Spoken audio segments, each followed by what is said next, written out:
Right now I'm going to show you how to change the belt on a Hoover Powerdash. First thing I like to do is take out the water container here, so your clean water reservoir, just go ahead and remove that.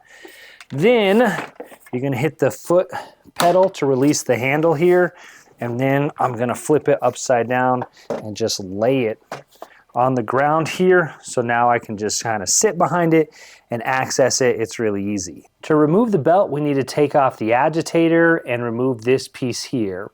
So we've got 2 screws down here, and these are longer screws, and then you've got 1, 2, 3, 4 shorter screws that we need to take out. Nothing fancy here, just take your time, remove the screws, set them aside somewhere safe. These 2 longer screws, they go down here at the top here, and then the rest of the screws are all 4 the same, and they're shorter screws. Set all your screws aside, keep them in a safe place. Now you've got this little cover here that needs to slide out, so just pull this off here. Set that aside, and then this whole assembly came off here, and we're just going to set that aside as well. So here's the belt right in here. I'll show you how to take that off. So here the agitator, you can just pull up on this side, and it's got these little, like, I don't know, edges here, and they've just got a little square here, and then here you've got a little slot that those fit in, and then on this side you have the little cylinder on this part of the agitator that the belt goes around. So if you're changing the belt, you know, yours might be shredded, it might be missing or something like that. So go ahead and take the old one off. I'll show you how to do that. Now, inside here, you can't really see it because the belt's covering it up, but here's the motor. Here's the motor, and then sticking out of the motor is a little bar right here, and that is what the belt is attached to, and that's the motor, and when that spins, this belt spins, and then it's attached to the agitator, and that's what makes the agitator spin. So what you want to do is twist the belt here and get it flat, and then what I'm going to do is kind of rest it up against the wall here, and then just kind of push it up, and it'll come off the bar, and once it's off the bar, you can actually see better. So there, I'm just kind of pushing it again to the side here, and then I'm going to slide it over and then push up on it a little bit, so up that direction. So I'm going to slide it up like this inside of there.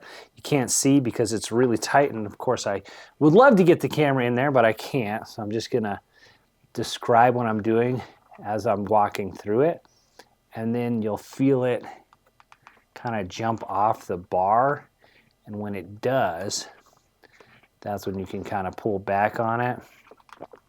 Now this might take a couple minutes, and it might jump back on there when you pull it out, but just be patient with it. It might take a minute or 2. So there, now I got it out. Now you can get these replacement belts online. They're really cheap. The ones that I've seen come in a double pack, so you'll get your new belt, and you're just going to reverse that process. So now in there you can actually see the metal bar there. See that little piece right there sticking out right where my finger's pointing? It doesn't go all the way over to the plastic here. So there's a little bitty gap between this piece of plastic and that bar, and you can get the belt around it. So all we're going to do is reverse this process. Now there's some other models that might have a different cover here. I bought this one maybe a year ago, so I would say this is kind of one of the more updated ones, but depending on yours, you might have a different kind of cover here. But as far as the installation, it's going to be the same. You're going to have a really tight space right here. You're going to have to get this in, loop it up around that bar on the motor. So again, now I'm just going to kind of reverse that process. So you've got your new belt. Read the belt on this one. It does say assemble this side out. So look at your belt. This one wants it to be this side out. Now if I feel the belt, this side is a little bit more rough that I'm rubbing my thumb on, and then on the inside where I'm rubbing my thumb, it's a little bit more smooth. So that probably affects how it works with the motor and the agitator. So now I'm just going to reverse the process. So what I'm going to do is I'm going to get this like this inside, where I'm going to flatten it and kind of twist it to where the it's kind of skinny side up, and then I'm just going to push up with my fingers here to kind of get it to loop around. So I'm going to be doing that deep inside here where you can't see, but that's what I am doing, and I'm just pushing it in, and then I can get my pointer finger on top of the belt and then my middle finger underneath, down under the belt, so then I can kind of push up with my middle finger down on the bottom. I've got it looped up, and now it hooked onto that belt there, and now we are good to go. It is latched on there. And then we're just going to attach our agitator back, put everything back together. So for the agitator here, I'm just gonna loop the belt around it here, and then you can kind of just decide which side you wanna put on first. I'm gonna try to put on the left side here first. So I'm just gonna pull down on it, get this lined up, push it in, and then do the same on the other side. And now I'm just going to kind of straighten out the belt here with everything kind of, I popped out over here.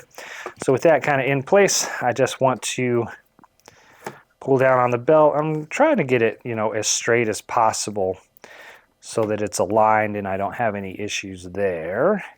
I have had belts that get off of this kind of piece here on the agitator, and they'll rub up against somewhere inside of the machine, and they'll wear out, and you can smell them. They'll start to burn, and you'll smell burning plastic or melting rubber. It's a very distinct smell, and you'll notice that. So have had that with other vacuums over the years. So yeah, that looks really good. Now we're just gonna put these little covers back on. The nice thing is that these are kind of built in a way that it's like one way. If you try to put it on the other way, it doesn't fit, so that makes it really easy to reassemble everything, put it all back together. And then we're just gonna put our screws back in. Cool, the screws are back in place, so now you are back in business here. You can kind of get your machine back up and working again. So I just showed you how to replace the belt. The cool thing about that is that that's the same process to take off the agitator there to clean inside your head of the vacuum or the carpet cleaner here. So when it gets really dirty and you want to clean it, you can go ahead and take that agitator off and clean on the inside. Of course, you'd have it flipped over to do so. But there are really a lot of replacement parts for this model of carpet cleaner. You can get new clean water reservoirs, so you can buy the whole container here, or you can just buy the new cap. So I have heard issues with people having a leak here, and I did another video about it. But in that video, I showed where on the bottom of this cap here, there is this little push piece here on the inside, and when that gets pushed in, that allows water to flow out of this container here. And it all kind of hinges on this little rubber gasket right here on the inside of the lid. And I think somebody said that they didn't have that piece, so their container was just leaking.